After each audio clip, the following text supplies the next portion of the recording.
Hey guys, it's Saturday morning, and I'm just putting this up there to get it off my chest. I don't know if anybody else, and if you feel the same way, please write it down, because maybe put in comments, or if I'm totally wrong, put in comments.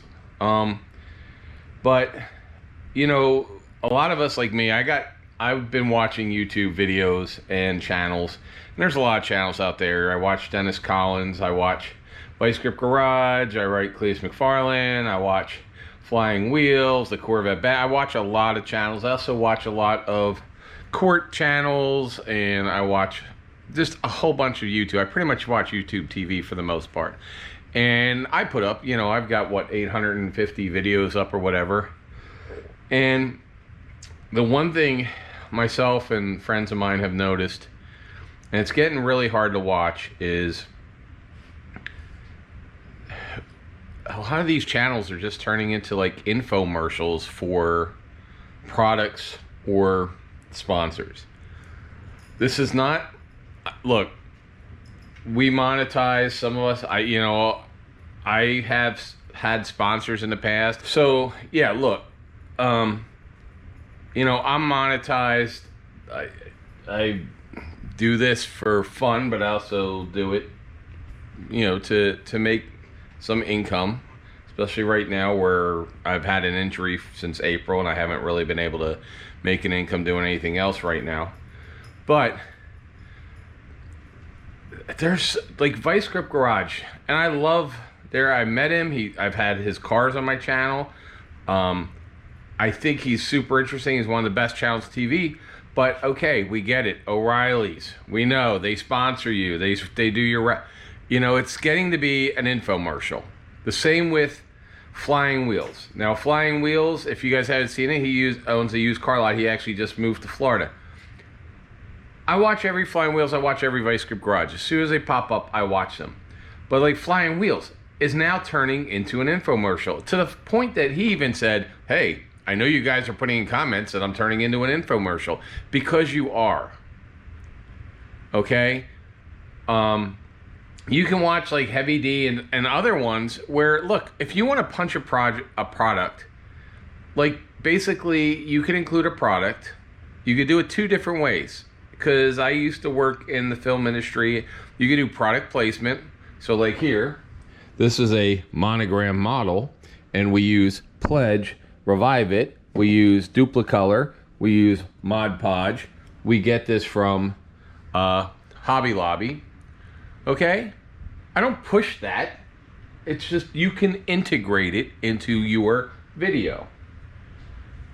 But I don't talk about, every other word isn't Hobby Lobby, Hobby Lobby, Hobby Lobby, Hobby Lobby, Hobby Lobby did this. I went to the bathroom at Hobby Lobby while I was at Hobby Lobby buying Hobby Lobby products.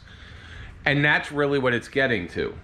It's hard to watch these videos when they I don't know if they're trying to integrate it as a product placement for payment, or if they are, or whatever. But it's like these are turning into 30-minute infomercials. They're getting into the slicing and dicing, and they're going to have a studio audience soon that comes up and, chops their knives and cuts through wood. Like all the old, Ron Popeil stuff was. If you want to put an infomercial up, that was the whole reason I left watching basically regular TV, is because of all the commercials. And I get it that you're going to integrate the commercials.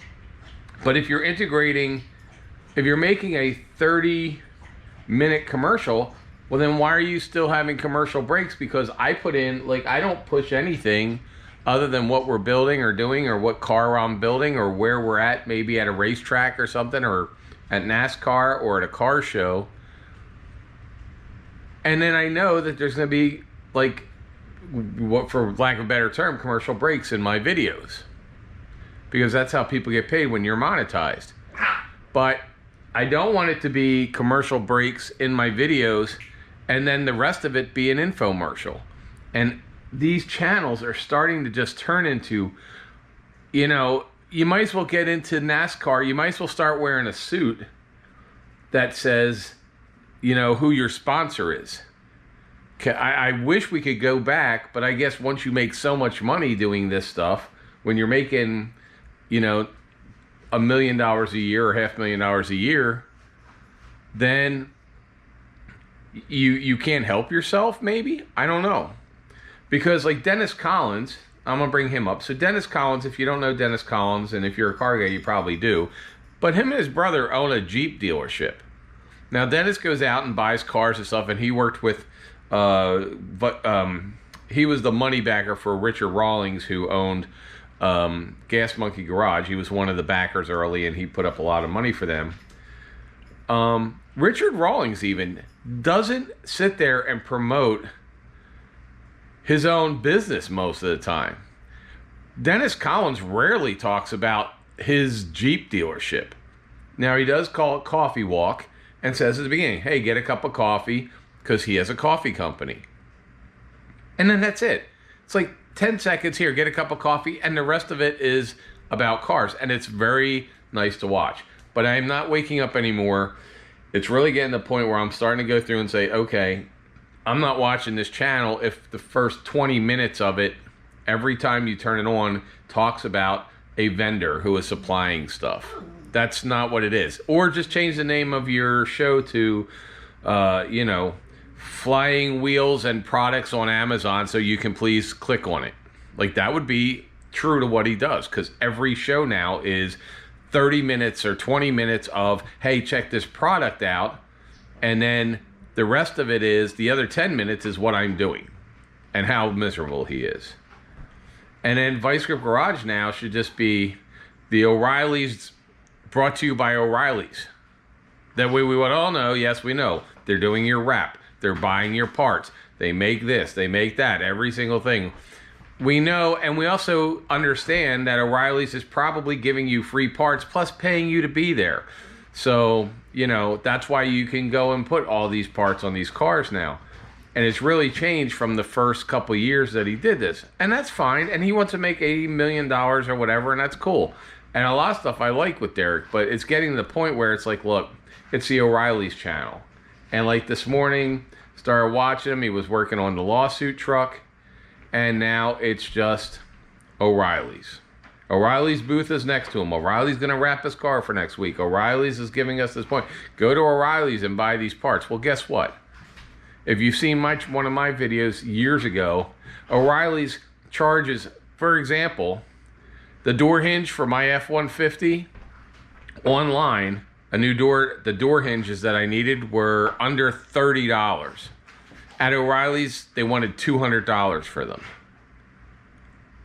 And if you want to see everything terrible about O'Reilly's, go look at my O'Reilly's video. It's got 500,000 views, and it's got like 2,500 to 3,000 comments on it that say how bad O'Reilly's treats not just customers with parts and stuff, but how they treat their employees. So, you know, as much as Vice Grip wants to, and Derek, you know, he's getting paid from them. He's a spokesperson for him. I guess they also sponsor his Motor Trend channel or show. That, you know what, it's a terrible company to buy parts from. So, in my opinion, obviously. But it's not a matter of trying to make money. Because it's just a matter of, guys, if you had a channel, the reason your channel's popular, and if you start looking at how the percentage of views that you get on something versus the percentage of views that you get from how many people subscribe, if you look, people are going, it's going down. And it's going down for a couple of reasons. One, COVID's not here, so people aren't locked up in their houses anymore watching us all. But number two, it's like, it seems like the more successful, when these guys, you hit a level of success that becomes ridiculous success. And the ridiculous successful people, they just start pushing products. And then everybody's like, you know, have I canceled my subscription? I never cancel subscription to anybody. Even if I stop watching them, I just pretty much leave them there. Because at some point, maybe I hope they'll come back. But I guess I don't want to see all these channels becoming infomercials. If I wanted to watch infomercials, I could stay up at 2 a.m., turn on some TV show on regular television and see infomercials. You know, next thing I know, I'll be getting calls from Derek, Autobot calls, asking me, you know, have I bought my O'Reilly's part yet, or have I bought an auto warranty? And it's getting pretty old. Same with flying wheels. You know, you guys just need to dial it back a little bit. Because if you're losing me and I have a channel to talk about where I can put this out, you're probably losing 100 of me or 1,000 of me who aren't watching anymore because they're tired of it too. If you don't, and if you look, most of you have 600,000, a million viewers, and if that's or subscribers, and if that's what you want to do, if you want to be a barker, that's one thing. But I enjoy watching content.